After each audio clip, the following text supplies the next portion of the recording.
How long ago was Matthew Walker's Why We Sleep? That's an old book now, isn't it? I'm gonna Are you familiar say with it? 10, 15 years old now, but I I probably should don't have think it Googled has it lost before. any relevance though. That's what I'm saying. I'll probably have to Google it in a minute. I think it's quite old, but I always think like the fire service and even the first responder service sector is always lagging at least 1 decade behind. I mean, before we started recording today, we were talking about the detrimental effect. There's been so many studies done on sleep deprivation. That's why we use it as a punishment in prisons and in a torture method and all that sort of stuff. Why do you think it's taken so long for it to embed itself in the first responder sector, and more so for organizations, not just individuals, to be able to adapt for this? Ooh, I can give you a response in multiple directions here. Um, I will I will try to answer it from all directions that I get. One, from a research perspective, we've known that sleep deprivation is has a long list of negative effects on the individual. That's to your point. That's why they use it as punishment for prisons, etc. But now this is something that the firefighter puts up with for a 30-year career. And because the research world hasn't really highlighted this until like maybe the past 2 decades or decade and a half, now it's starting to become on the forefront of it because you guys, as a firefighter, you guys have known that shit, last night was terrible for sleep, but that's where the conversation ends. It starts and stops at the kitchen table. And that's it. Once you go and you're in front of your battalion chief or you're in front of your family, you have to be a father, you have to be a husband, you have to be a firefighter. And you being tired from sleep deprivation, everyone shrugs their shoulders, says, suck it up, you got a job to do. So that's where the conversation would start and end historically. And then as research started coming out maybe 10, 15 years ago, we, as more of a broader population, started noticing, like, oh shit, doing this for 30 years has had a long list of negative effects on the firefighter. But then what now? The data is published. Now we give this report over to the individual firefighter or to the battalion chief or to the fire chief, and they say, "So what? What do we do?" And that's where the conversation ends there. But then you have your other group of firefighters that say, "Hey, we're all going through it. Suck it up. You'll go home tomorrow and you'll get some rest in." Do you So not think that's as well, though, usually that where it's the at. age range is continually expanding as well? Because in the US, I mean, I think it used to be a mandatory, mandatory was like 57, I think. I think the volleys come out at 50 years or with like 20 years of experience. But in the UK, we're raising that age group because obviously people are living a little bit longer now. We didn't really work the pension thing out to anticipate people dying a lot older. So we're asking people to work till they're 60, 65. 60. So I know you're saying 30 or 20-year career or whatever, but I'm thinking like I joined when I was 18. So if I work until I'm 65, that's going to be 47 years. I'm optimistic. I look after myself. I read the books and stuff like that. But I still think the mathing, even for people that are diligently trying to do this, I feel like we're setting ourselves up to fail. So now you introduce another layer on there. One is just the sleep deprivation when it has the influence we have on physiology and psychology. Now you put in a retirement age in there. So here in Southern California, when I started working with fire, there was something called a classic member when it came to the retirement system, where these individuals can retire at a 3% multiplier at 50. So they called it 3 at 50. And then it went to 2.7 at 55, I think, or 53. And then now, currently, anybody hired after the year 2013, what they call PEPRA members, I forgot what the acronym stands for. Now it's 2.7 at 57. So that your multiplier now, your constant is 2.7 for a 30-year career. So now you do some quick math, and the firefighter realizes, like, oh shit, I may not be able to retire as soon as I would like to retire, but I've been doing this already for 20 something years. My body doesn't recover the same way when I was in my late 20s, early 30s, but I have kids in college, but I still have a mortgage, but I Got still the have all golden these other handcuffs at that obligations. point. Yeah, yeah, yeah, yeah, yeah, So then yeah. it's like, oh, well, I'm going to stay here until I'm 60, 62. And us at the wellness program that we run, we work with roughly about 2,000 firefighters per year. So it's like 20 to 25 different fire departments. out of all those members, I can count how many members we have that are up above the age of 60. Now, of those individuals, I can think of one for sure. This guy is an anomaly. He's a maverick because He's a he's unicorn. fit, He's just yeah, exactly. he's strong, he has cardio, he has the mindset for it. He says, I'm gonna die in this position. He's 63, I think now. I think he just got his 40-year badge. Um, but nonetheless, that is not the norm, because then we look at the other ones who are into their mid 50s, late 50s, and sure, they're still good up here, like they're still sharp, but now they're still waking up one, two, three times after midnight. Now they're still working 48, 72-hour shifts regularly. And all that is going to have a toll on the body. So the rate of injury, the rate of disease, the rate of the decline of mental health, like all these are really, we're going to notice how this is going to compound as these members who are pepper members, who are they're forced now, I guess, forced to retire later. We're going to start seeing that the effects of that in 15, 20, 25 years. Um, You know, when you say that they're still firing and the synapses are still there and stuff like that, is that a little bit of survivor bias? Because like I moved out of an operational, I mean, I'm still operational, but I don't work on a station at the moment. I moved into a role in our training department. And then I went on to a role in our like fire investigation, operational planning department. So I'm working days. So I come off shift for a year or two. And within 2 or 3 weeks, I immediately noticed a cognitive shift.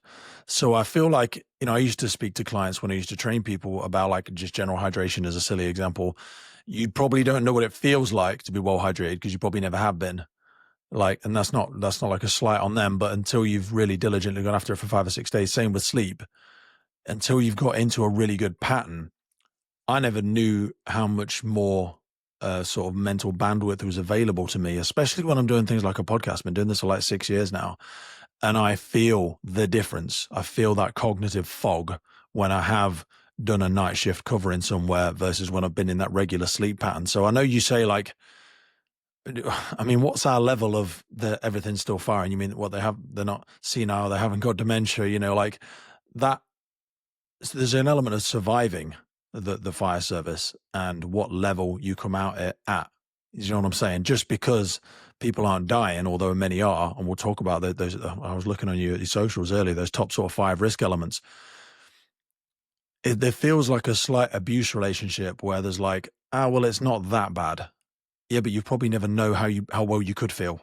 I know that's a meandering long question. Do you know what I'm trying to say though? Someone such as yourself who works with a range of people, I feel like there's a big element that people don't know what good should feel like. oof. Yeah, there's a lot of questions in there.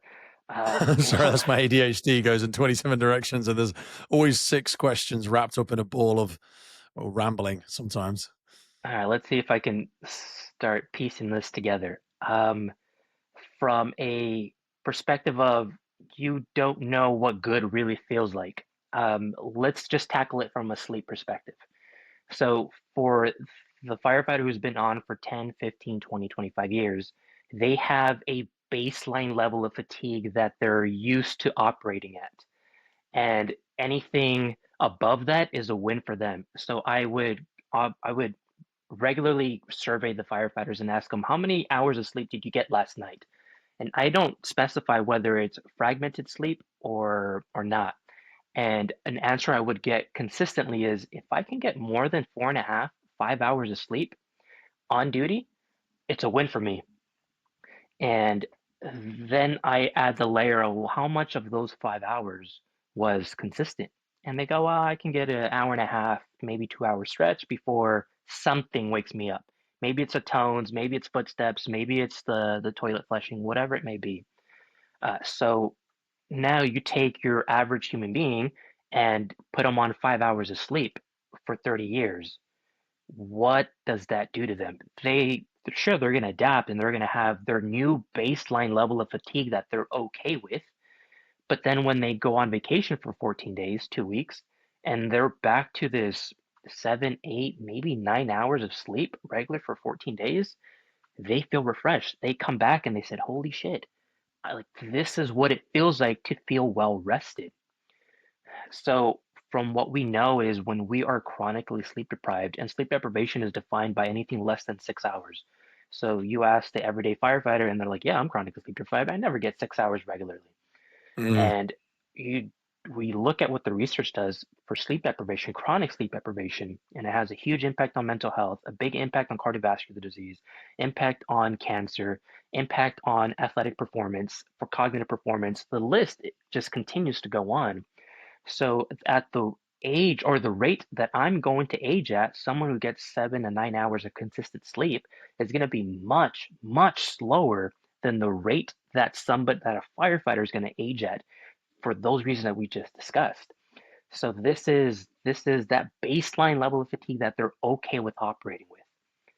Can there something be done about that? That becomes a whole different conversation from there. when we talk about sleep recovery and people are like, we were talking about wearable technology. I don't want to go down that rabbit hole yet, although we can tiptoe into it. People say, "Oh, I need to catch up on sleep." My limited interpretation is once you've lost it, it's gone. I mean, I'm a big one for napping, but like, how much can you really restore the damage that's done when you think about your telomeres or your general health and well-being markers? My limited interpretation is once you've missed those windows, you've missed them because when you say like 5 to 6 hours, we go in sort of 90-minute sleep cycles if I'm stretching back into my brain from some of the sleep books. And I find it's the interruption of those natural sleep cycles that's the real issue. Have you seen, do you know what NASA nap is? Have you read that data bit? Say it again. NASA, NASA nap, space program. You'd have to remind me. So if I said to you, Dan, when does a sleep become a nap? How long? Oh, sorry, when does a nap become a sleep? Like how much? What's your time frame if you said I'm going to have a nap? Anything under 90 minutes. Anything under 90 minutes. Okay. And then after that, it becomes a sleep. Supposedly, in the NASA studies, and I had a look at it again this afternoon because I always find it interesting, 28 minutes is the nap cycle that they advise people to take, which I think fits nicely into our lunch breaks. I always eat for half an hour and then I try and sleep for half an hour, but it feels good for me. But some people, I mean, I think firefighters survive on naps. We just have to try and grab it where we can. But I wonder if is that something we should be encouraging or not? I mean, what's your kind of thought process on it? In short, yes. Okay. So if we try to digest this whole thing, start breaking it down into pieces.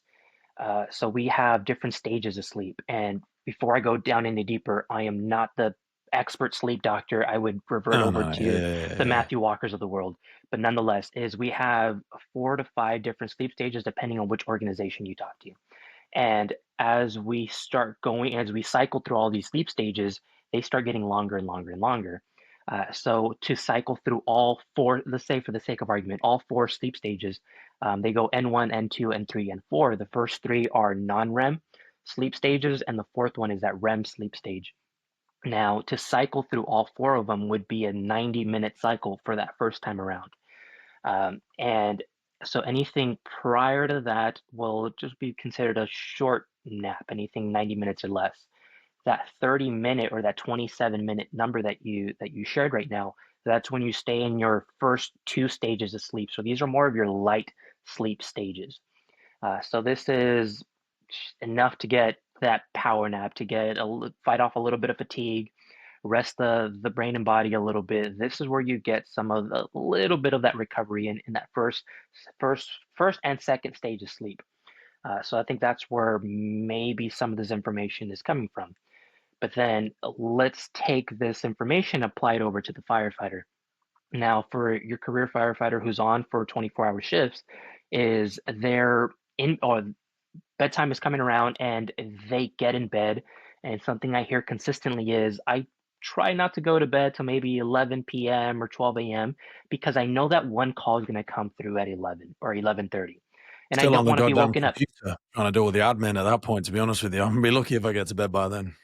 And that is another rabbit hole we can definitely explore in there. Uh-huh. But for whatever the reason is, the individual doesn't go to bed until 11 p.m. or 12 a.m. because they don't want to be woken up. So now let's say that call does come at 11:30 p.m. It's a 30-minute run. They're back to the station. They're getting ready for bed. Now average firefighter, they stay in those light stages of sleep, N1 and N2, One, because they're anticipating that second call coming through, or they're just very light sleepers because they don't want to miss a call. They don't want to miss those tones going off. So then those 5 hours that we talked about earlier, were those 5 hours, were they cycling through those four stages of sleep? Or were they staying in that first two stages of very light sleep?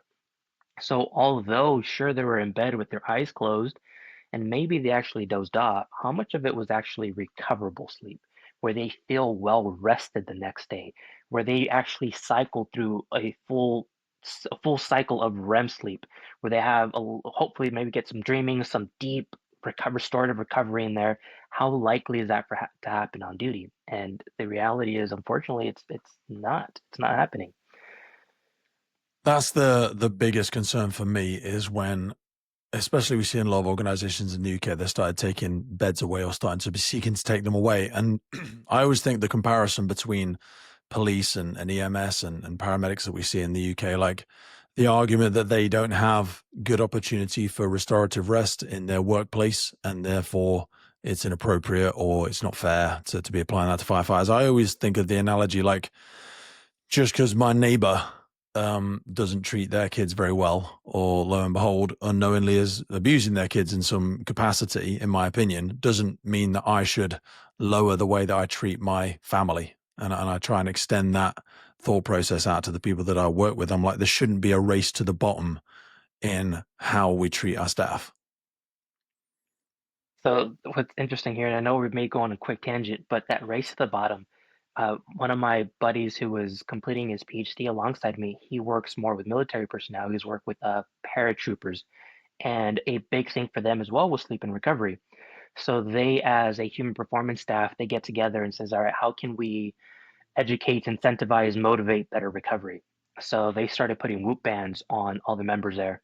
And they says, all right, we're going to be tracking your sleep, and the goal is to try to get 7 and 9 hours worth of sleep on the days that you can. And given they were home from deployment, they're training, so they don't have the responsibilities where you would normally get out in deployment. Now, when you put the band on all these members, they have maybe groups of 10 to 15 when he's telling me this story. He says, instead of us seeing a big improvement in sleep quality, the guys started racing to who can get the worst sleep. So it just did the complete opposite. Okay. And he says that's just the breed that we work with is they Yeah. know that sleep is good. They know that it's good for recovery. They know it's good for performance and cognitive. But now we actually started tracking it and we thought we were going to do some good and the opposite happened. So he Mm. says, so we got rid of them because it was not helping us. I know that's a So quick tangent no, on no, that, no, and but 100%. nonetheless And I is love that. It makes me smile thinking of them doing that to themselves. but But any take kind that of same competition. experience, bring it Yeah. over to the fire service now. Is it ever, for lack of better words, is it ever like a badge of honor where you're sitting at the fire table and it says, "Oh, those guys at ones on engine one, they got 4.5 hours of sleep. Pfft, we got 3 hours of sleep." So it almost Mm. becomes like a one up Yeah. you, or in this case, like a one down you. Yeah. So is it that culture there? And I'm speaking as an outsider, but these are conversations that people are sharing with me, that the firefighters are sharing with me, that I overhear as different crews and crowds are around me. And this is where I'm trying to really understand the culture, because without understanding the culture, there's no way you're going to implement any type of meaningful change. There certainly is an appetite always to be the busiest crew. You know, that is 100%. People want to move to the busier stations and stuff like that.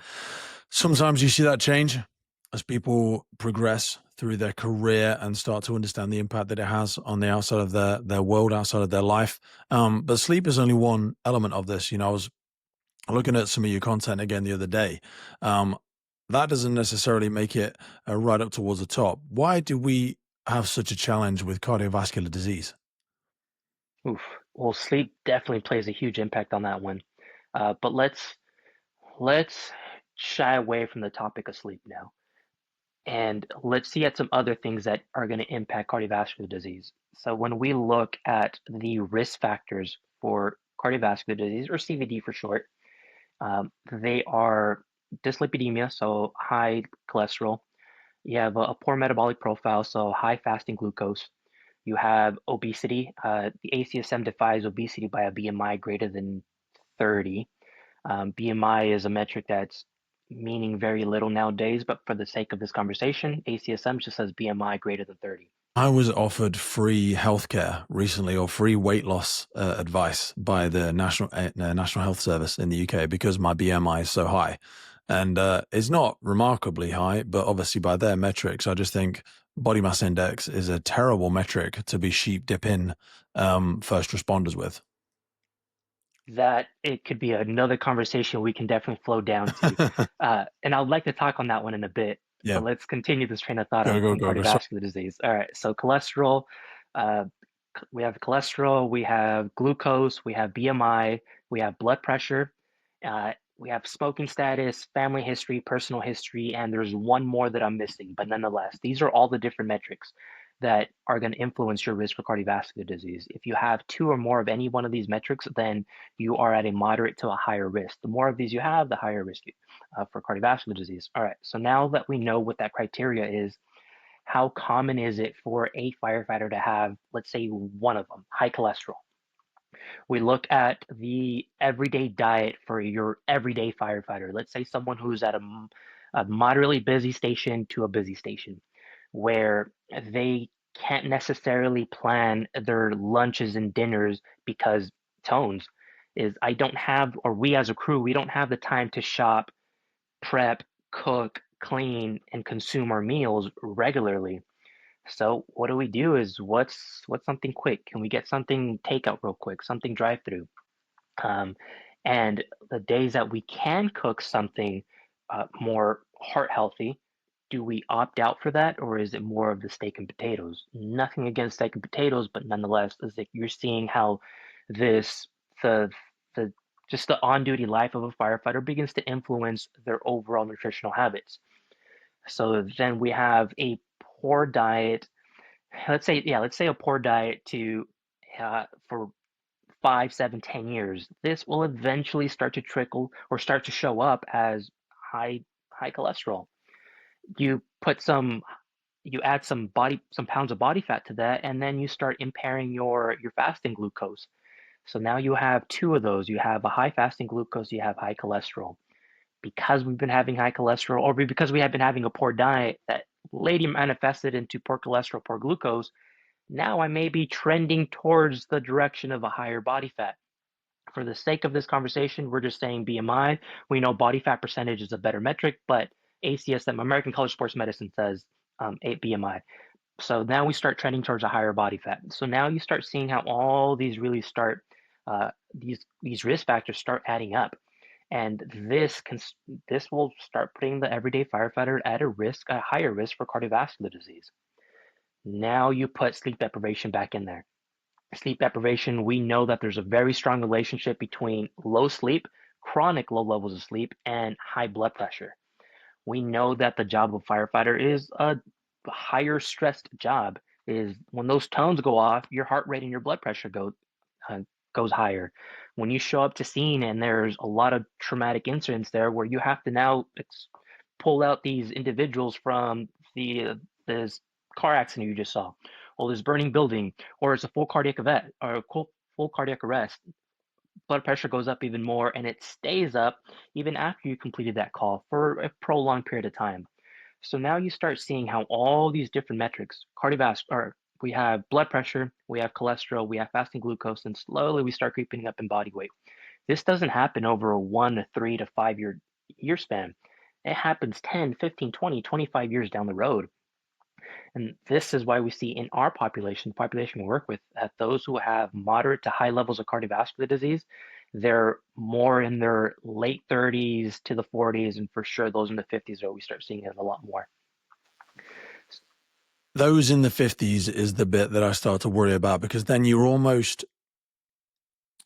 realize that the thing you've been doing for 15, 20 years is you start to see that horizon no longer going away from you. It's like, no, that retirement age is coming a little bit closer, and these things are no longer tomorrow's problems. You start to feel the effects of these in the everyday, and you start having those difficult conversations with your general practitioner, with your healthcare advisor, with your family.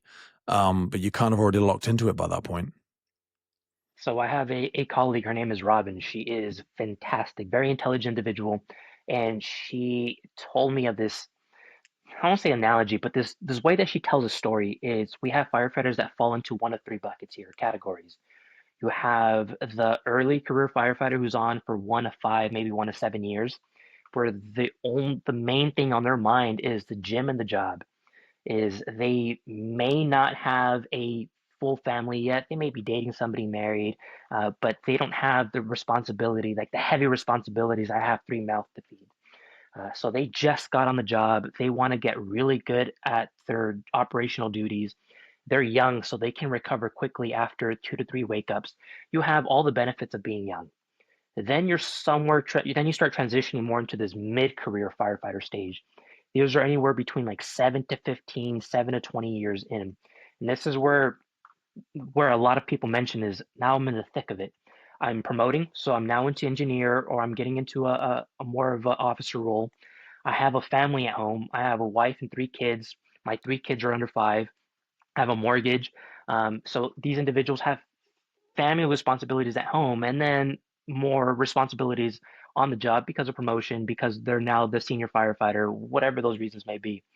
And then you start going more into the late career firefighters. To your point here is now these are the people who have less than 7 years, maybe less than 5 years left.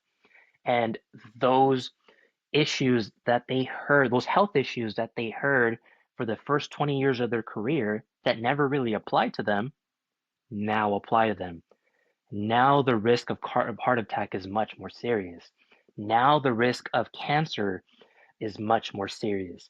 Now you're not recovering that much quicker after that one wake up call that you have because you're probably at a busy or at a slower station when you're into your late 40s, early 50s. So all these things become more serious. So when they come to us for more like wellness or health advice, they no longer are asking, "Hey, how do I get bigger biceps or get my squat up higher?" They no longer care about those issues there. Now they want to say, "Hey, how do I lower my risk of cancer? Hey, how do I decrease my cholesterol? Hey, how do I decrease my body fat? Because I now know this is a real thing for me." Whether they've heard it the first 20 years of their career or they have peers who are currently going through it, who are in that same age group as them, or they just recently retired and they're noticing their colleagues going through it. So it becomes a very top of mind issue for them.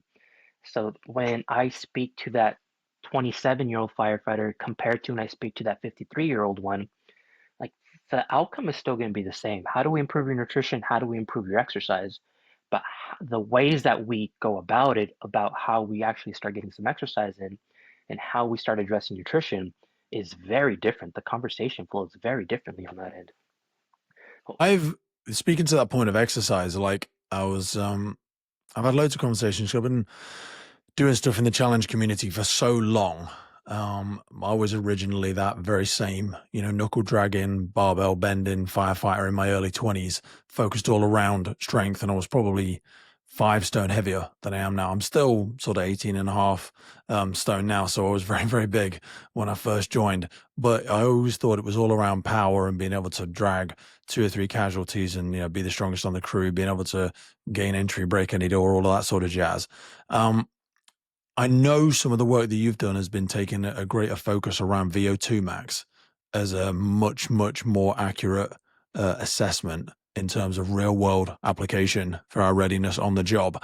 For people that are totally unfamiliar with that as a topic, because people that are maybe in the triathlon or in the high rocks world, or certainly people that do more lactic threshold world may be a little bit more familiar with it, but I don't want to make any assumptions of the listener. What's a good way for us to start grappling with this concept of VO2 max testing? Because most people maybe aren't familiar with it other than when they went through their selection tests in the UK.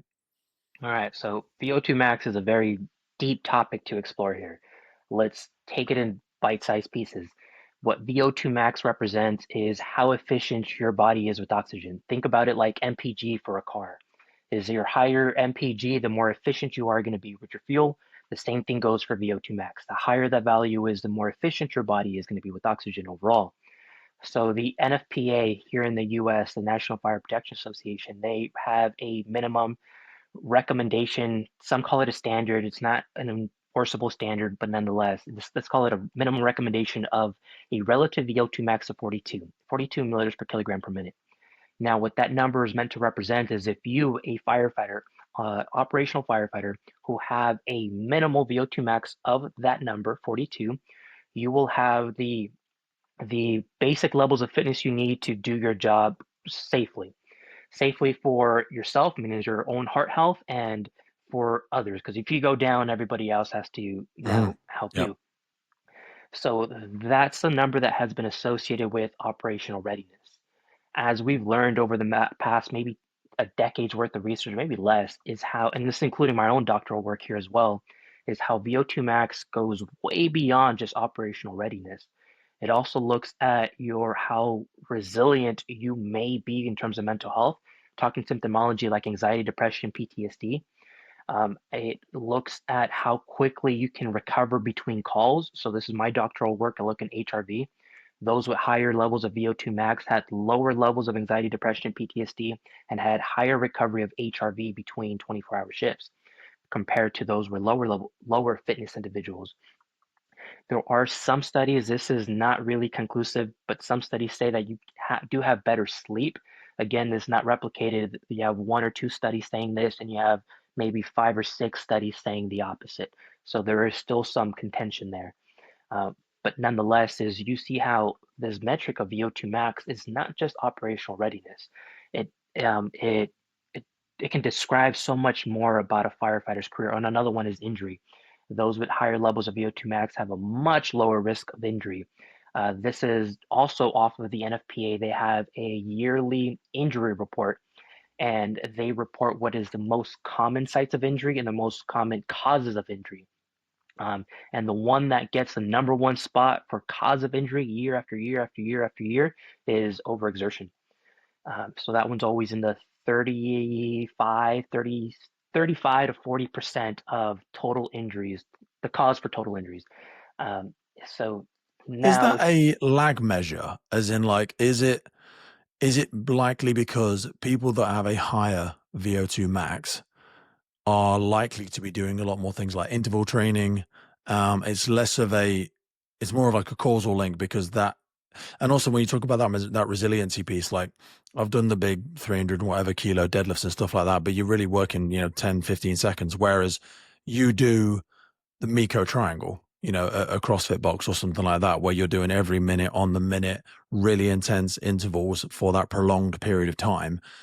I wonder if also when you correlate that to injury reduction, I mean, I've had the biggest issues with my joints when I've solely been doing big, heavy compound lifts.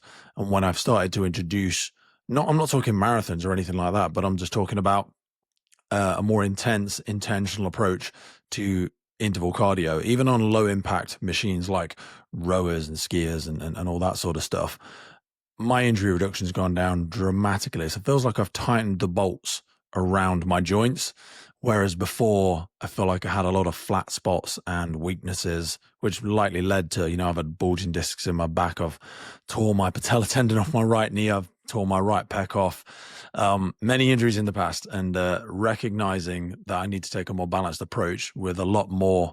Again, I'm not talking, 40K bike rides or anything like that, but just doing 30 minutes of intense cardio 3 or 4 times a week. I've noticed like a complete change in across my entire body and certainly my sleep as well. That is a different level of difficulty. And again, I wonder if that is what is the sort of tangible link to the psychological element of it. correct. So you introduced another topic over to the question, which is muscular strength and how important that is. And we'll definitely address that one there. But to your first point, is it really causal where high VO2 max directly influences your risk of injury? And although there may be some sort of causal link there, it's more so that you have a high VO2 max. Is it because you're running marathons, or is it you're also doing a lot of strength training? You're also doing some sort of interval training. You're doing every minute on the minute. You're doing some sort of AMRAMs and whatever the style of exercise you like to do, which then translates very well over to your everyday job as a fire service. So all these different training methods that you do that inherently going to raise your VO2 max, but that also carries over to the everyday movements you do as a firefighter. You lift, you carry, you walk backwards, you throw, and you push and you pull, etc. So is VO2 max directly influencing all these metrics we talked about? Or is it because you exercise that you have a high VO2 max, that these other areas that you're also exercising also lead to a decrease of or increase in mental health resilience, also lead to a decrease in injury, also lead to a decrease in cholesterol and fasting glucose, and all these different areas that are of high concern for the firefighter. So this is why we say VO2 max is one of the major predictors for career longevity for the firefighter. Not because of just the NFPA minimum recommendation, but all the different areas that you usually have to work on in order to improve that VO2 Yeah. max that then Yeah. are going to translate over to all the topics of concern for the firefighter. Yeah, That's it's where like a that bridge, behavioral that amplifier, connection isn't it? works. Because one, so many things will stem down from that. I remember speaking to one of my old colleagues a million years ago when they were talking about they were having elements of loneliness and disassociation, and they'd had gone through a breakup, and they obviously also having issues with their fitness and with their confidence. And one of the things we ended up arriving to through a very long coaching conversation was they ended up getting a dog. They'd always liked dogs when they were growing up, and it is one of those things that when you introduce it into your life, there's multitude of benefits can stem from it because you'll always do more for someone else than you do for yourself. So it gets them up in the morning. You know, they know the benefits of going for a walk in the morning, but just getting up and doing it for yourself is very difficult for some people. You get a dog, you want to get up there and give them that interconnectedness. They had to train it, build their confidence, all of that sort of stuff. Very, not a fantastic analogy to be linking to it, but you know what I'm saying? The sheer fact of intentionally looking to use your VO2 max as a metric is going to have to include a lot of these other elements. So it's kind of like has that stacking effect if you just use that as a singular focus. That was a good analogy. I'm not Is sure it it was a having great a one dog? as I reflect on it now, but we'll go with Well, it. It's I in there understood now. it because is it getting a dog that's going to make your quality of life better, or is everything else that surrounds your Yeah, life yeah, now with getting a dog that's going to make your life better? yeah, So exactly. It's like an that's the if then analogy rule, on isn't that it? one. Yeah. Do you think we should be allowing things like barbells and stuff in fire station gyms? This is a very closed, putting people on the spot kind of question, but just because anything, the poison's in the dose, isn't it? And for me, Absolutely. when I was solely focused around big compound lifts and chasing the back squat PB and the big deadlift and all that sort of stuff, there is a diminishing return on investment when you focus too heavily on those things. And past a certain point, you just start to do a lot of damage to the body. And I'm not sure we as firefighters are the best sort of people to assess what's good for us in the long term, because whilst there's a lot of great culture around, you know, banging and clanging and all that sort of stuff, I've seen a big transition in the UK. I'm sure you've seen it. Well, you would definitely have seen it in the US as well. Companies like Rogue and everybody like that, and the growth of the CrossFit sport hasn't solely just been around Olympic lifting and power. It's brought in sleds and a lot of functional fitness gear and a lot more kettlebell work. And I don't know if I'm just making excuses because I'm becoming an older athlete that's not as strong as he was in his 20s. But my body just, I feel like I can trust my body more. When I used to do barbell lifting all the time, I used to feel like it let me down because I would keep getting an injury or a this or a that. I'm not sold on Olympic lifting or, you know, compound three powerlifting. I'm not sold on that being a very good long-term strategy personally. Oh, I love this topic. So It's very let's emotive for uh, people that are very in that world. And I was for a long time. this now introduces the topic of strength. Is how important is muscular strength of a firefighter? Muscular strength is probably the top three, maybe top four predictors of injury in the firefighter. I think I have a post on this, a rather recent post on this as well. And you can Find it. Carry on. double check for me. It's going to be a list of one. And muscular strength is probably going to be in the number three or number four spot on this one. Training for strength versus endurance. That's another one I want to talk about, but keep going down. There should be in maybe the next 3 to 4 posts after that one. I'll find it. Carry on. Yeah, it should be a list, but nonetheless, is muscular strength is a very important quality for the firefighter. We know that that actually, let me take a step back here. When we look at strength studies in the athletic population, more specifically in the contact sport population, think football, think rugby, think hockey, those that athletes that get injured the least are those who have higher levels of muscular strength. When stronger athletes do get hurt, their time their time in recovery, so their time to get back on the field or on the ice, on the court, whatever their sport is much shorter compared to their weaker athletes. So we take that information, that data that we've learned from sport athletes, and now take it over to the fire service.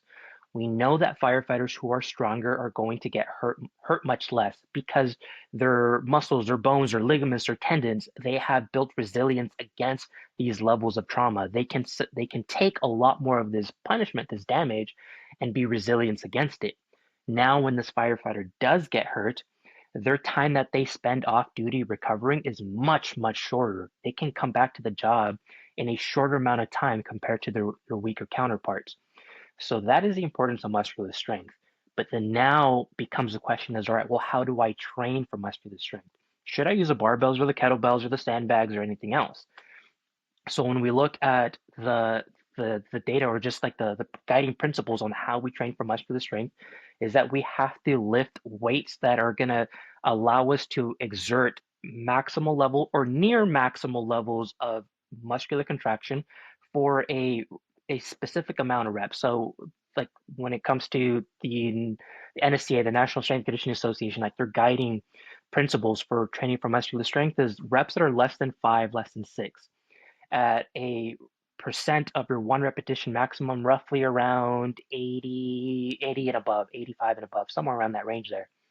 So this is when it comes to your traditional lifts. If I'm going to do a barbell deadlift, I'm going to do a barbell squat, a bench press, then I know that if I can do any certain amount of weight for 8, 10, 12, 15 reps, I'm not really optimizing muscular strength.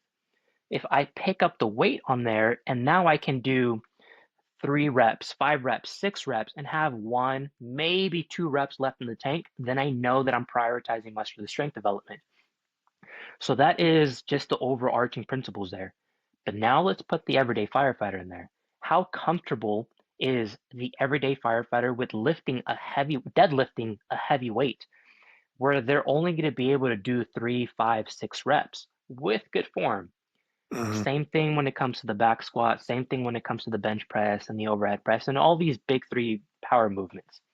Is it a great method to train strength? Absolutely. Because a firefighter is going to lunge and squat and hip hinge and push and pull and all these movements that the big three train. So, should a firefighter be doing it? If you have great form and great technique already, go for it. If you love doing this, yes. If you've been doing this since you were in your 20s and playing college ball or high school sports, and you feel very comfortable with your form, and now you're in your 40s and your back still feels good, I have no counter to it. Okay. But now if you're 47 and you didn't play high school sports or college sports, or you didn't weight lift growing up, and now you say, "Hey, I want to start training muscular strength. I want to test my one repetition maximum on the back squat." I said, "Well, let's hold up already. Yeah. Yes, let's Yeah. train muscular That's strength. that's that's the Absolutely." problem I see with people going into CrossFit in their mid to late 40s. They're doing very complex movements at speed, and I think it's gonna be net negative if they've not got a really fantastic coach that's really slowing their accelerator on a regular basis. So then take that CrossFit-like way of working out and So put it's it in not a the worst fire thing in the world, station. it's great, but yeah, it's Correct. one of Yeah, I them. have no contentions against No, no, no, CrossFit, yeah, but yeah. like let's just put some competitive like weightlifting where you're racing against the clock or racing against Mhm. your peers. You put that workout scheme within a fire station, and now I'm racing against my younger firefighter who's a junior firefighter, and I'm 42, 47 years old. You're asking to get hurt at this point here. Yeah, yep.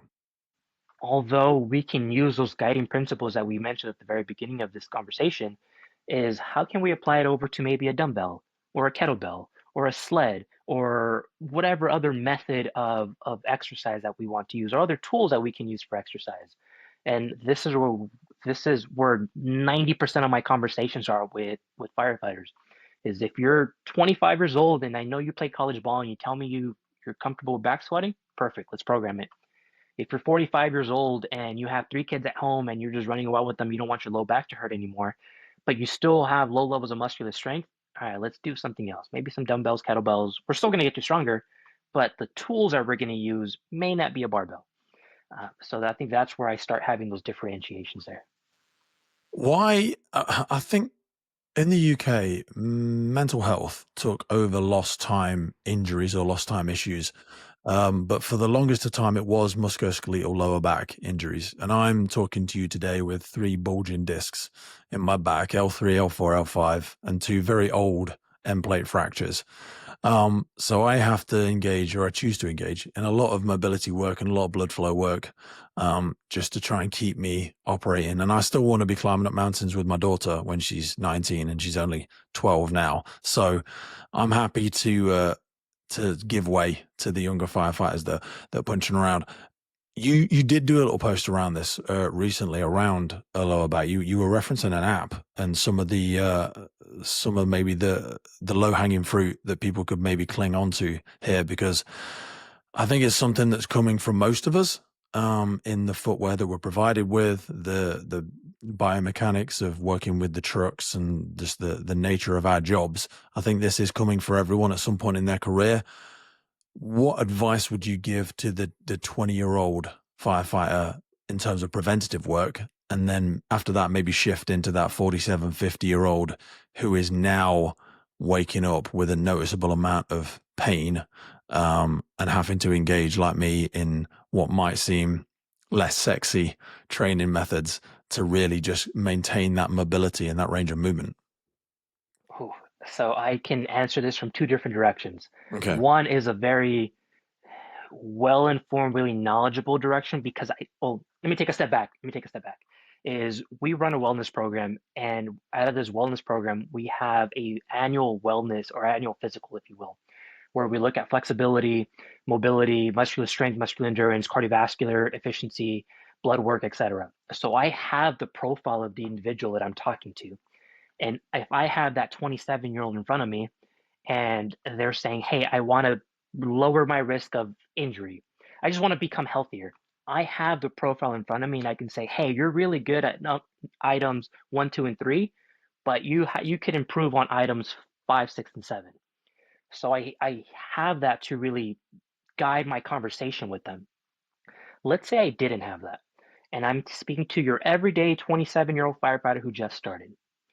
Is this firefighter, they're the junior guy on the rig, so they're going to be doing a lot more of the everyday work. They're going to be doing a lot more of the heavy lifting. They're going to be doing a lot more of the carrying. So I would say if you're working out 4 days per week, 2 of them or 3 of them should be more focused on muscular strength. 1 or 2 of those should be more your aerobic, anaerobic like stuff. Because Okay. one, you're young, your heart is Mhm. healthy, your whatever levels of fitness you currently have, they can carry you forward for another 5, 7, 10 years. But muscular strength, this is something you're going to need right now because you're probably going to be the one going into that second floor or third floor. You're probably going to be the one that's going to be crouching and crawling. You're probably going to be the one doing the heavier the lifting, if you will. Double down on muscular strength. Now, the same question now I'm speaking to that 47-year-old, that 53-year-old. If I don't have a profile in front of me, I know that the main concerns for that 53-year-old is heart health, it's blood pressure, it's cholesterol. I'd say, hey, for you, let's just focus overall. Let's double down on your VO2 max. Let's do a lot more cardiovascular like work, whether that's your moderate intensity zone 2 training, where if you have the appetite for it, let's push it to higher intensity zones of 75, 80% of your max heart rate, and that becomes a conversation from there. That's assuming I don't have a profile in front of me where I can say, hey, individual, looks like you're really good at these, but you're not good at these. So that'd be my overall advice to the everyday 27-year-old or everyday 53-year-old is depending what part of your career is, I know what the most common injuries are or the most common topics of concern are for that age group. Here's how we can address it. I don't recall ever specifically being given any advice in my fitness journey as a first responder around mobility, around flexibility. I think it's always assumed when you're young because you're full of rubber and bouncy plastic and enthusiasm and all of that testosterone. But I do see it as like an unspoken thing when you just see the general movement and biomechanics of firefighters of different generations on the fire ground.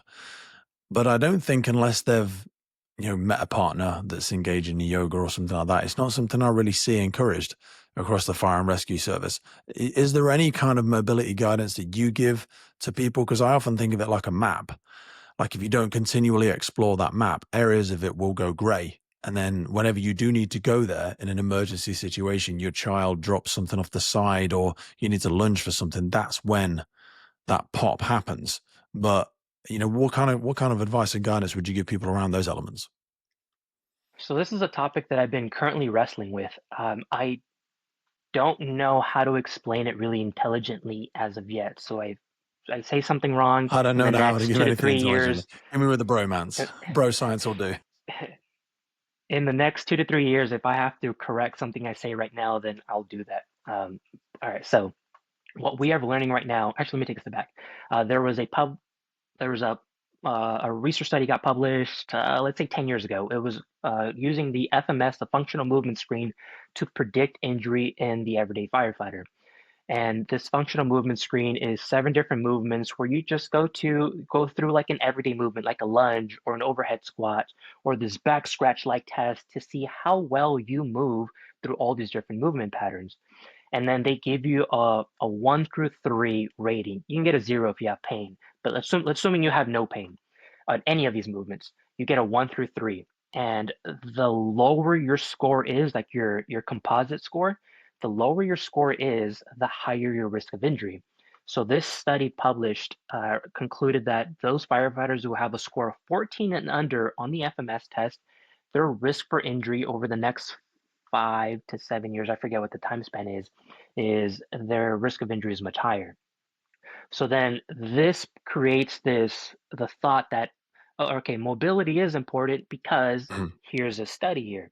mhm, But then we take that and we compare that to other studies where it's looking at, well, how important is flexibility really? Is low levels of flexibility, average levels, or high levels of flexibility, how important is just that number alone for injury prevention? And you have studies concluding the opposite. Flexibility is mhm. really not that important. Mobility Because really even the isn't world that of important. stretching in high level athletes is still debated today, isn't it? Should it be static? Should it be explosive? Should it be no stretching at all? Do you use that? Do you lose that tensile strength and explosiveness in the muscle? I think the jury is still out globally on this. I've not really seen any hard and fast rulings. So this is where like the world of stretching research you become splitting hairs. Now you're looking at stretching for athletic performance. It's no longer stretching for injury prevention. So that is where we can really differentiate those paths there. But if we stay on this topic for mobility, flexibility for injury prevention, if I have, and this is where I'm leaning towards right now in terms of my conclusion on flexibility and mobility, and I may be wrong, so I may have to correct myself in the next 3 to 5 years, is if you have average levels of flexibility, mobility, and we'll define what average is right now, but if you have average levels of that, then adding more or dedicating some time of your workout program to just specific mobility flexibility training may not have that return on investment that you're looking for. So let me explain. Is all right, let's say I can only squat a couple centimeters, you guys are UK, a little couple, I can't break parallel when I'm squatting. I was gonna say a couple inches before, but you guys are on the different metric system. But Metric, nonetheless, we'll have it. yeah. But nonetheless, is let's say I can't reach parallel when I'm squatting. Does that mean I have to stretch out my hamstrings a lot more, my glutes, my low back, what all these different muscles that allow me to get into a lower squat? So now I'm going to dedicate 20 minutes of whatever time I have allowable for me to work out to just stretching hamstrings, glutes, low back, etc. Is that going to help me maintain permanent changes in my overall functionality? I'm leaning towards no. Again, this is assuming we have someone with just average levels of fitness or average levels of flexibility and mobility. What is a superior way? Well, maybe if, and this is what I'm thinking right now, is if we get a light barbell, dumbbell, kettlebell, body weight, if you will, and just start working on getting lower and lower on that squat or that lunge for this specific movement. So right now I can only get a couple centimeters above parallel, but next week I'm going to try to get a little bit lower. And next week at that same weight that I've been using, I'm going to try to get a little bit lower. And now I'm building strength through a larger range of motion. So because I have a weight on my back or on my hands or whatever that I'm carrying, whatever tool of weight that I'm carrying, now I'm forcing myself to go through a larger range of motion. Is that now I'm checking off the box for strength training, weight training, and I'm also forcing my joints, my tendons, my ligaments, my muscles to expand and increase my range of motion. So, can this be a superior method for improving overall functionality at the joint? And my theory right now is yes, absolutely. Let's add a caveat to this though. But now I have a firefighter who has poor levels of flexibility.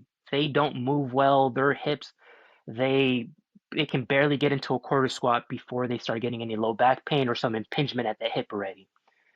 Then I would say, all right, let's focus a lot more on just mobility work. What you would notice with the typical exercise you would see at your physical therapy rehab clinic is you have low back pain, all right, let's do some glute stretches, let's do some hip flexor stretches, let's do some hamstring stretches, Mhm. more of those type of exercises you would see there. But that's the differentiation there is where is your current flexibility mobility at? Do you fall within the norm? If so, let's do traditional weight training and we'll build range of motion through these different exercises that we're doing. Or do you already have poor levels, low levels of mobility, flexibility? In that case, let's focus more on the traditional PT physical therapy like exercises. That I think that's my answer right now on that one. It's a comprehensive one, and it's something I keep flip flopping between as I wrestle through because sometimes it gets better, and I'm not entirely sure why it's getting any better, which is what's frustrating. Do you know what I mean? But I think if you're trying everything, it's hard to. I always say you can't split test life. So me doing something a year ago, 2 years ago, when my mind, when my body, when my stress levels were in an entirely different place, is very difficult then to replicate in the future. That's why I always try and pull one or two useful nuggets when I'm speaking with subject matter experts such as yourself. One of the ones that kind of, again, you can't really detach these because they're so interconnected. And when we talk about all cause mortality and the highest rates of death around first responders and certainly firefighters, suicide seems to keep cropping up. I mean, I think it's at the two or three, when I was seeing some of your recent content. I was reading something this afternoon where I think it's like 40 to 45% of firefighters have had that suicidal ideation. They have considered that at some point in their time. And I think it was like 15% have even attempted it. We've had four that I can think of in services close to me here in the UK just in this year alone. Um, from your conversations, from your studies, from anything that you're interacting with, what do you think starts people on this? I heard it described before as a path towards suicide. People start to have those considerations and those thoughts. Is there any behaviors? Is there any interventions? Is there any focuses around their holistic health and well-being that we can try and look towards to act as a way to punch the brakes or bring people back from these things? So this is a topic that I certainly am not an expert on. Mm, So I'm going to be repeating a lot of the research that I read, but I have mhm, colleagues, one who's almost done with his PhD is a colleague of mine named Tomas Rubacalba. His main focus is mental health in the firefighter. And we have done some good work with someone we brought on almost like a consultant. Her name is Dr. Brooke Barlett. She's also gaining a lot of popularity online as well. But nonetheless, these are things that I'm learning from them. So I'm going to repeat here is why do we have a high, why are we noticing an increase in mental health in the fire service? Um, and I'm and I've been working with firefighters for about a decade now. So I'm pulling from conversations that I've had with older individuals is mental health was still a thing back then, but we just never really talked about it. Um, what something I commonly hear is, let's say this older individual now, I think these guys are like 40, in their late 40s, early 50s. They said mental health back then, when they were their junior firefighter on the rig, is after this traumatic call that they were just on, the captain would look over the shoulder, look in the back of the cab and say, "You guys are good," and everyone would just kind of shake their head, and that's it. So there was no addressment of it. It wasn't a topic conversation. So are the rates of mental health increasing, or have they always been high, but now we're just noticing it because it's now in the limelight? I'm going to assume that the latter is the answer to this I one. would absolutely agree. But I think people have nonetheless, just suffered in silence historically, and they've just slowly excluded themselves from society. I think we just didn't notice it as much before because we weren't so interconnected. When people cry out for help now, sometimes it's in a virtual capacity. So, and we're more aware of things. I think sometimes that's why we think the world is more dangerous as well, because it's so in front of us. But the net benefit of that, hopefully, if we leverage it appropriately, is that we can see these people in crisis and hopefully have some form of intervention. Sorry for interrupting you, but like, yeah, I'm agreeing with you. I think it's probably always been terrible. And equally, it does correlate to society. Society, we're seeing a lot more mental health awareness, but noticeably in the first responder and firefighter sector, it is significantly worse. You know, the data tells us there's a higher prevalence of it in here. so correct. And then as we continue exploring this, to say, all right, well, what about the job of a firefighter puts them at a higher risk for mental health, including suicide? So then, if we just talk about on duty life, let's take off duty life challenges out of this conversation. And the number one thing that's going to be influencing rates of anxiety and depression is sleep deprivation. We know that we know that some telltale signs that we can measure on the everyday is going to be heart rate, HRV. And these are usually signs of anxiety. Not always, but a, a good chunk of it can communicate some symptoms of anxiety on this one. So the average firefighter who's going to be sleep deprived, they have higher levels of heart rate, lower levels of HRV. Heart rate variability, it's a measure of like stress and recovery. Um, so we know that chronic sleep deprivation is having some sort of impact on our autonomic nervous system. They're just not recovering as well.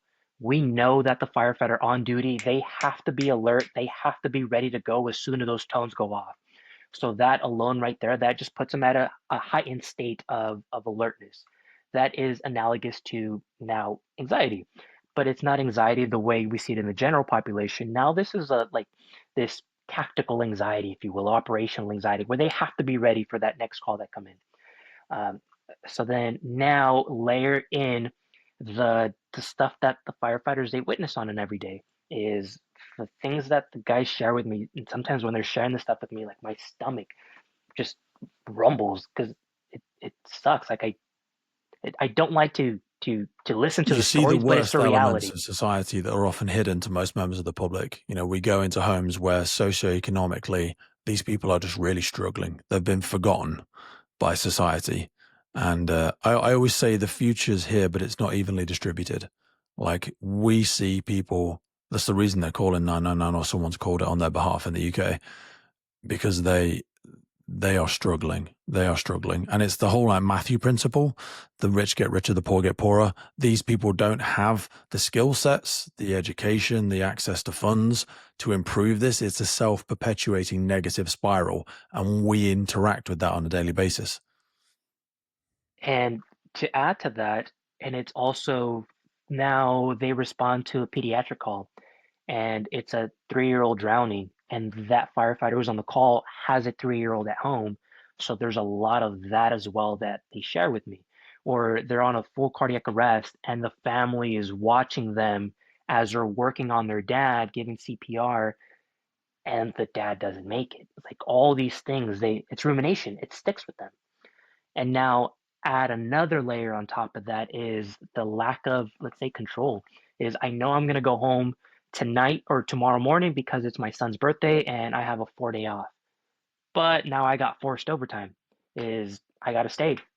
You call the wife and say, "Hey, wife, son, I'm sorry, I'm not gonna be able to be there because I gotta work." So That then that cognitive dichotomy. I heard a military guest we had a number of years ago when we were talking about mental health and trauma, and he was like, I think it's way worse for first responders because when you're on deployment, and again, I have the utmost respect for all of our men and women serving for us, but they live in it. It's horrific for some that experience it, and it's a very immersive experience. And then they come back and they try and reintroduce to society. But for a first responder, that cognitive switch, it's a massive spectrum and it happens on a daily basis. You know, certainly I was an on-call firefighter. You'd think of them as voluntary firefighters in the US. Like I would go and do something. I wouldn't be on shift all day. I'd go for an hour and a half to a fatal road traffic collision, and then I'd come straight back home because I've got to pick my daughter up from swimming because my wife's got to go to work. And I'm straight back into, I've got to make tea, I've got to iron the uniform, I've got to sort the dogs out. And that was one of the things I struggled with the most. I felt like it was easier sometimes in my full-time role because I knew it was at least a 12-hour block and I was there and I could at least get into some form of a rhythm. Whereas people that operate as a voluntary service sometimes, I almost fear for them the most because it is so mentally flip-flopping. perfectly explained on that is these individuals, they go from just seeing some bad human trauma and they get off shift and now they're going to be a husband and now they have to be a father. So how quickly can they turn off that switch there? For some can do it, some others can't or just And don't do it well. it leaks over because you have to, as best you can, reduce empathy almost in a like a sociopathic way to as a survival mechanism to detach from the things you see at work. But that empathy fatigue can bleed over and you can seem cold, as has been put to me many times. When you I always say the worst day you've had is the worst day you've had, and that's where your spectrum begins. But if your version of the worst day is seeing an infant lose their life in a road traffic collision was the one for me probably 15, 16 years ago.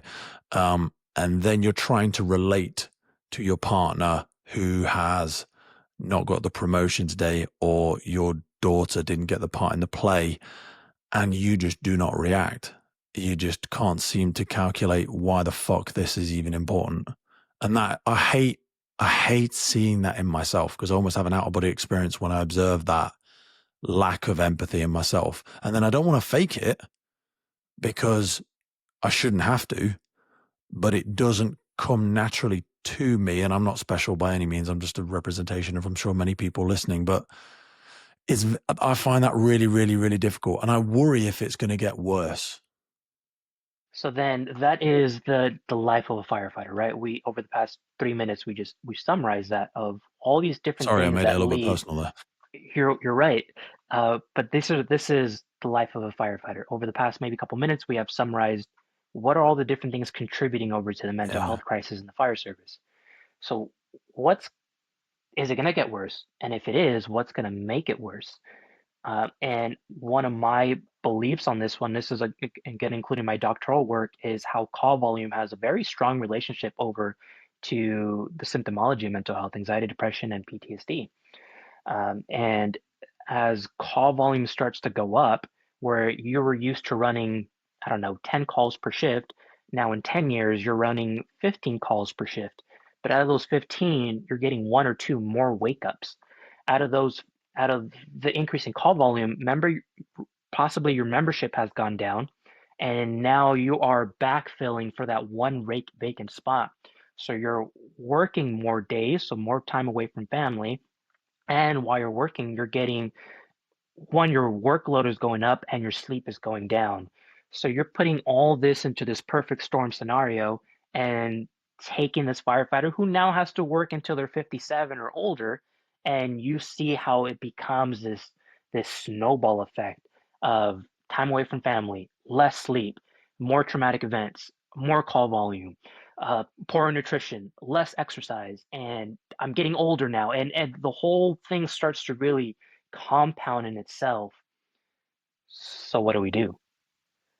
That's that's the one where everyone's just kind of shrugging your shoulders like, shit, what do we do? Well, that's the thing because indecision is acceptable because people will just keep coming to work. We have to keep coming to work based on hope and faith. And I'm not trying to catastrophize here. And also, I've just glanced at the time. I want to be respectful of the time. So what I want to try and do is let's try and summarize and go in two different directions. So one thing I want to close with is I want to bring something back into our sphere of control, and I want to talk about wearable tech. So if I've heard some of this, if this has been the sort of straw that's broke the camel's back, and this has got me over that tipping point of taking some action, I want to discuss a few things within our sphere of control that maybe people could tactically go away and look at today. And then the other side is I know we have a lot of senior leadership team that sometimes listen in the UK because we have a lot of senior leaders on and they want to listen to each other. What advice would you give to them, given the financial challenges that they are facing? What are potentially some low hanging fruit that they might be able to give more consideration to for their staff? So outside the firefighter sphere of control, senior leadership, organizational, where should I invest my time for the lot? Because if firefighters leave, I've got to train more. It's not cost effective. And then inside my sphere of control as a frontline operator, what could I do to personally invest in, whether it be wearable tech, whether it be behavior, whether it be nutrition? Again, Pete Wakefield's 27 questions in two categories. This is where I don't feel like I have a good intelligent answer on, but I'm gonna take a stab at it. God damn it, Uh, Dan. yeah, uh, I've thought about this a lot too, and the more that I put my thoughts out on paper and I look at them, I'm like, "Oh, shit, how likely is this to work?" Yeah, So I we know. look at what's currently being done. We have peer support programs where if I'm having some trouble, I'm going to reach out to you, say, "Hey, Pete, I'm having trouble. This last call really fucked me up." How well does that work? And we know it has some level of efficacy to it, but how likely is that to work on a large scale?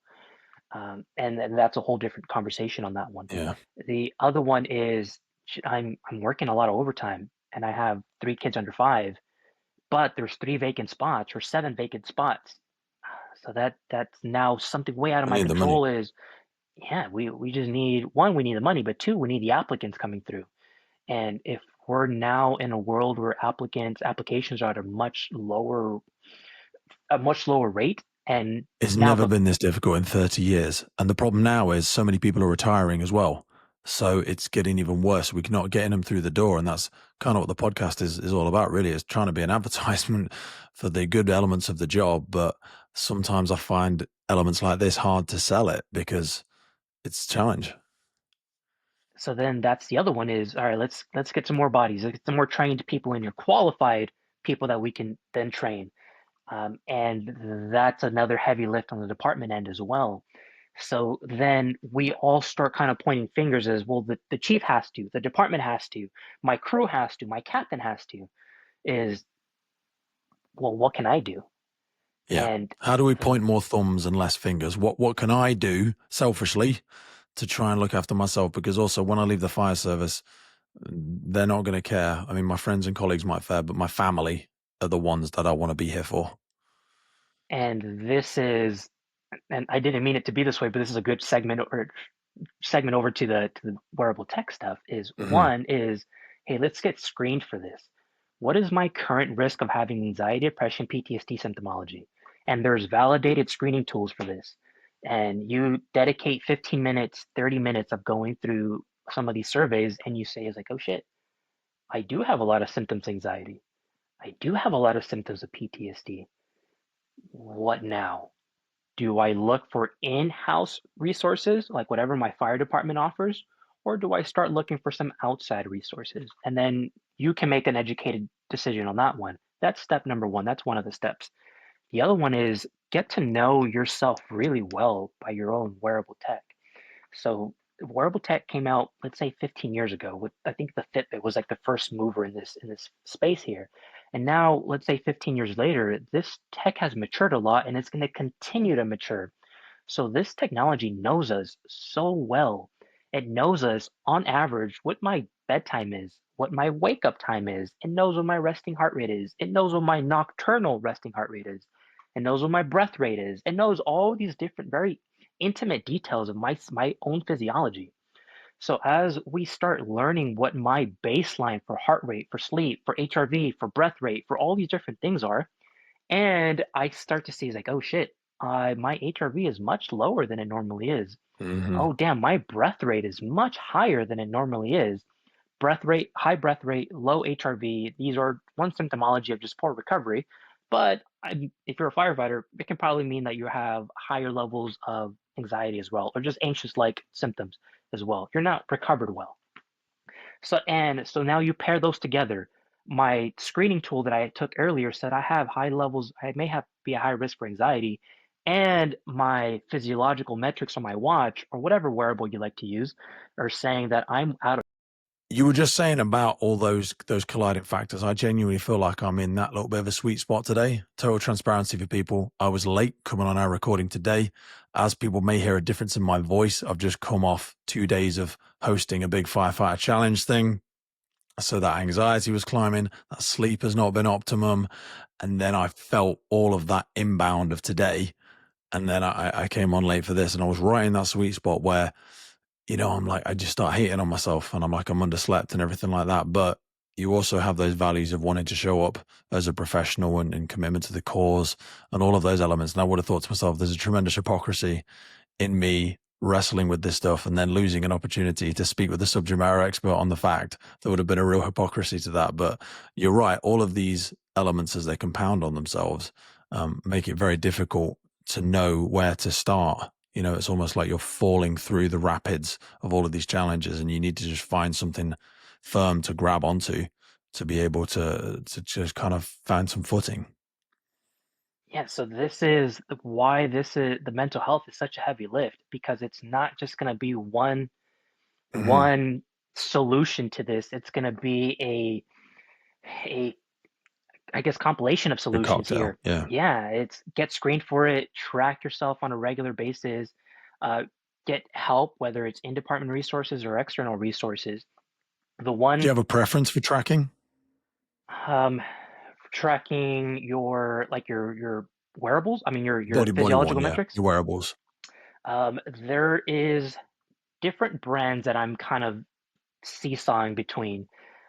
One, I like the Whoop band for certain reasons. I like the Garmin line of models for another I'm reason. Garmin now. I was Whoop for a long time. I didn't like the fact that it didn't. I don't want my messages and stuff coming up on wrist. I don't put that stuff on with my Garmin. But Garmin, it it it does offer a much wider array of stuff, but depends on your level of distractibility and things like that as well. Some other smart devices, you have to charge them too often as well. Whereas this thing lasts like 25 days. I think I'm in Garmin camp now. Whoop have been good to me for a long time, but I think I'm Garmin. Yeah, so I get that question all the time. Is all right, you're like they tell me, all right, you're a fan of wearables, which one should I get? And I have to go through like this list of things as well. What do you prefer? Do you care about battery Yeah, life? If so, don't do these. Do you care yeah. about how robust the product is? If so, don't go Apple because it's gonna break. Um, I don't know. maybe the newer Apples are gotten much better. I think you're paying for the brand. And it's a bit of a walled garden. But anyway, I'm not going to hit on Apple, but it's not my thing. Then it's if you do a lot of wildland stuff, if you guys go on strike team a lot, then how important is long and lat to you? Then if the answer is yes, then go Garmin.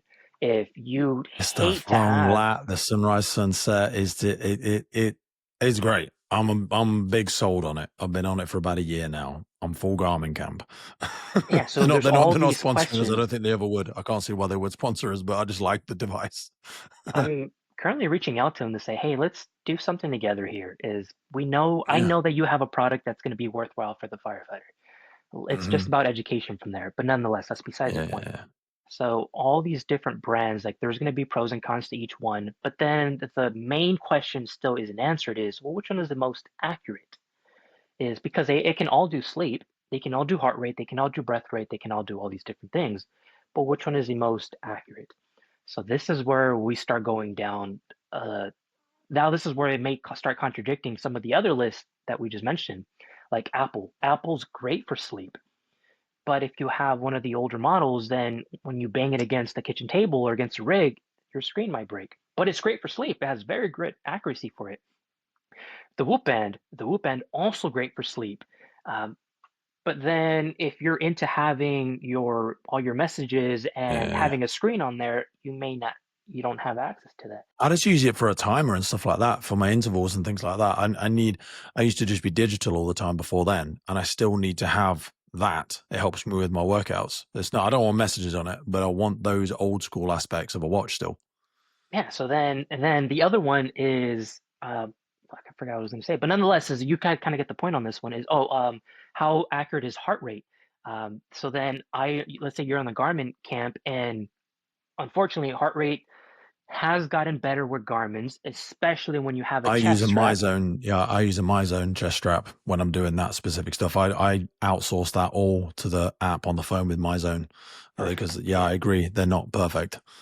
Because now let's say you have a regular Garmin, a mid-tier model, and as you start getting sweaty and your wrist starts going, or your watch starts going up and down on your wrist, you start getting a lot of noise, inaccuracies when it comes to heart rate, and then the wearable means nothing at that point. So then if you're going to go Garmin, go with a chest strap on this one to get better heart rate readings, especially when you're working out. So then that's how I answer the question for the individuals who ask me which brand should I get, what model should I be getting. It's going to be depending on what you're really looking to get from your wearable. Um, but the No, I promised that'd topics, be the last two, but I want to ask you about blood tests quickly. Sorry. I know we're time time. I know we're time time. Blood we're still good. tests. There's been a lot of movement in the UK around cancer screening and blood tests. Someone who's getting a little bit older, I'm very interested in my hormone profiles. I've had 3 blood tests over the last 2 years because there's a lot of things that will start showing up at my age. There's lots of difficulties, lots of things go off in tangents that may also affect personal life. Erectile dysfunction is a big thing, affecting males in their 40s and 50s, some younger. I also have concern for our female population and the effects it has on their ability to have children. Um, we've started seeing some more blood tests in the UK. The hormone conversation is becoming more of a popular one. Do you advise blood testing? If so, should we get the panel done by, where should I be going with this information? Because information can be a dangerous thing if you then go off and just buy 50 supplements that don't do anything. Ooh, blood test one. So let's go perfect world scenario. Is in a perfect world, you would get your blood test done twice per year, every 6 months. So that way you can see is how well your lifestyle over the past 6 months have influenced your overall cholesterol profile, your metabolic profile, your testosterone profile, et cetera, et cetera. One of my lights just went off. It's okay. But nonetheless, is if in a perfect world scenario, get just your common lipid and metabolic profile, and then now your testosterone profile every 6 months. Because now you can start making more calculated moves in terms of your diet, your exercise, and your supplement regimen if you so wish. Let's get some examples here. Um, and I know I'm gonna talk on some controversial topics here. I started doing, I don't know, intermittent fasting, or I started doing the carnivore diet because it's got really popular online. And then my LDL, I've always had healthy LDL. I started doing carnivore. Now my LDL cholesterol, my LDL-C has crept up. However, I've always had really healthy cholesterol, and now my LDL-C has gone up, and my triglycerides have gone up. What should I do? What should I do? That becomes a question from there. And I Thing know is, the we're gonna carnivore go. diet, I've found some massive cognitive benefits with that, like lowering my sugars, trying to move um more to, just less carbs, less sugars. But again, like I said before, you can't split test life. Is this just an aging thing? You can never, hammer a stake in the ground and go, well, that's true because of this. You're like, well, that was 2 years ago. I'm a different age, and it's so hard to get some definitive directions for me. But nonetheless, and I'm not here to demonize carnivore. There's No, a no, no. long Yeah. list of positives for it, and Hmm. also a long list of negatives for it.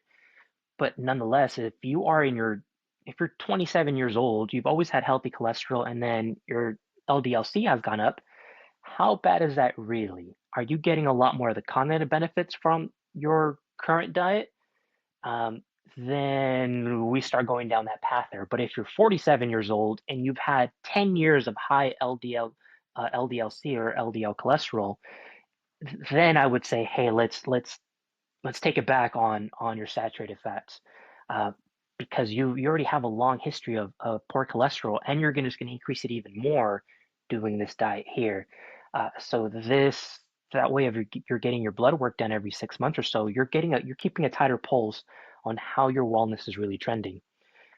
And now on top of that, the everyday life of a firefighter, we know that sleep deprivation, as we talked for the past 60 minutes, influences it. Huge influence on your cortisol and your testosterone profile. So if you are lifting the weights, you're eating the high protein diet, you're doing your best to get your best sleep possible, and your testosterone is low, this is where it opens up that conversation of, well, how how willingly am I to explore some sort of exogenous therapy? Now, there's plenty of other ways that you can start boosting your testosterone naturally without exogenous intervention. But because this is a common question that I get, is let's discuss it.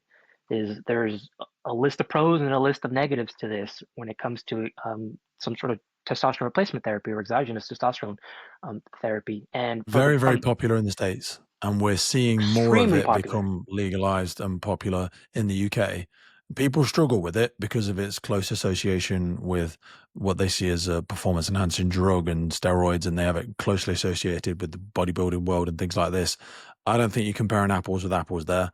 Hormone replacement therapy for women has been commonplace for what, 40 years at least, and there's no stigma attached to that in the same way there is for men.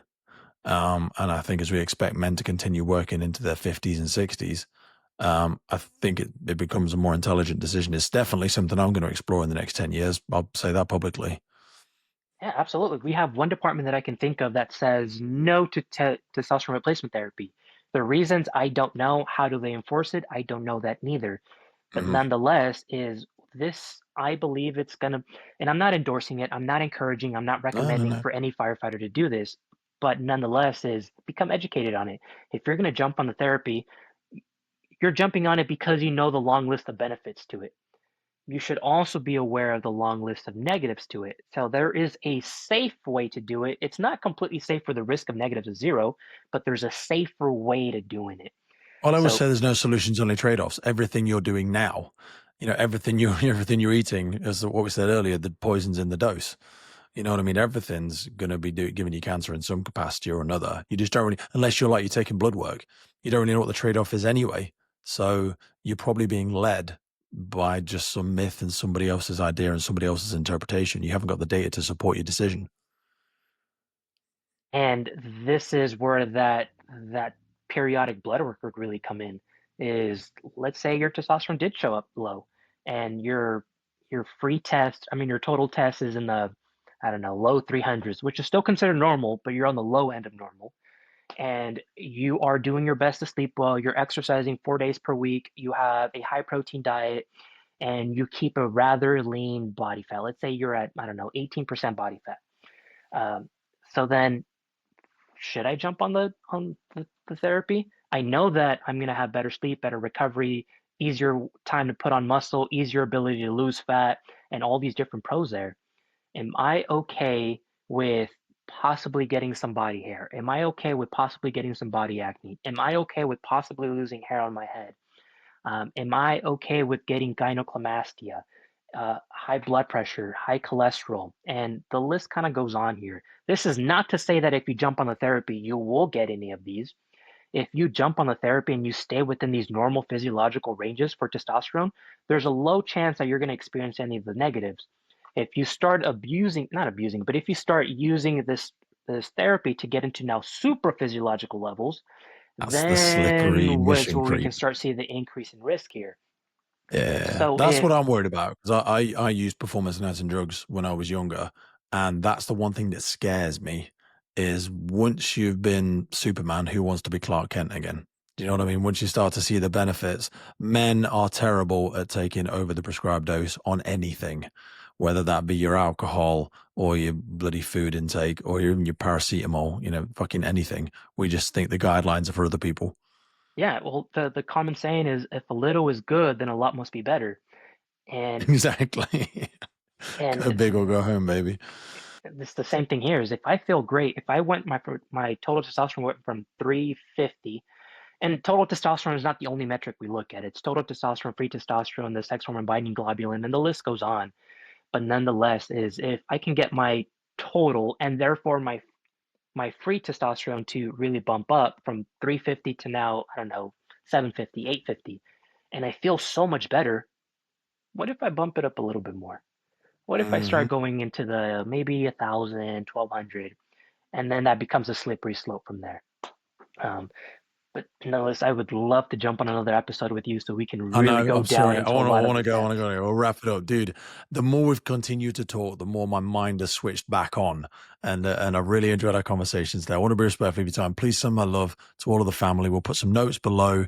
We have touched the surface on a million topics. Please go and explore Dan's work in greater detail. Dan, thank you so much for your time, brother. I really appreciate it, and I'll catch up with you again soon. Thank you for having me.